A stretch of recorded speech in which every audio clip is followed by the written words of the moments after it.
जी जनाब, बिस्मिल्लाहिर्रहमानिर्रहीम। हर किसी का तोड़ होता है। काफ़ी अरसे से मैं तलाश में था कि मुल्तान में जो खूनी बुर्ज अल्लाह वसाया मच्छी वाला है उसका भी तोड़ निकाला जाए। तो बहुत भरपूर फरमाइश पर हम पहलवान ले आए हैं मैदान में। अल्लाह वसाया मच्छी वाले का तोड़ इरफान भाई कालीपुल शुजाबाद। सेटअप लग चुका है मच्छी का।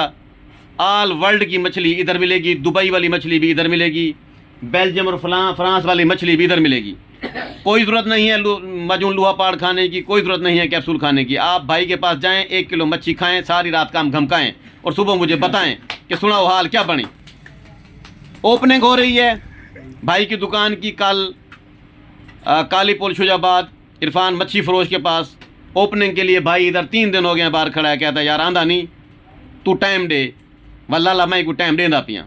कल मुरखा क्या रेट बन दिए 12 डा 2023 बरोज़ जुमेरात डी वाई बलेसूँ लाले कुल मच्छी भी खासूँ। जेंदा जेंदा दिल होवे शाम 6 बजे सारे दोस्त सज्जन शुजाबादी जलालपुरी मुल्तान आले वस्ती मलूक आले नेड़े तेड़े आले वेले निकम्मे जिन्हों को घरों कोई कम कह नहीं, जिन्हों की फुट्टी वेच चुकी है, लख लख जे बेचे ते 1 to 5 भजई वधे वे सीधा ही था कालीपुल दे आओ तो मच्छी खवाऊँ। ठीक ठीक है सही। कल शाम 6 बजे शहजाद हकीम टिकटॉक की दुनिया का बादशाह भी आ रहा है ओपनिंग के लिए। आप तमाम दोस्तों से, जनानियों से, मर्दों से, बालों से, बुढ़लों से आने की अपील है।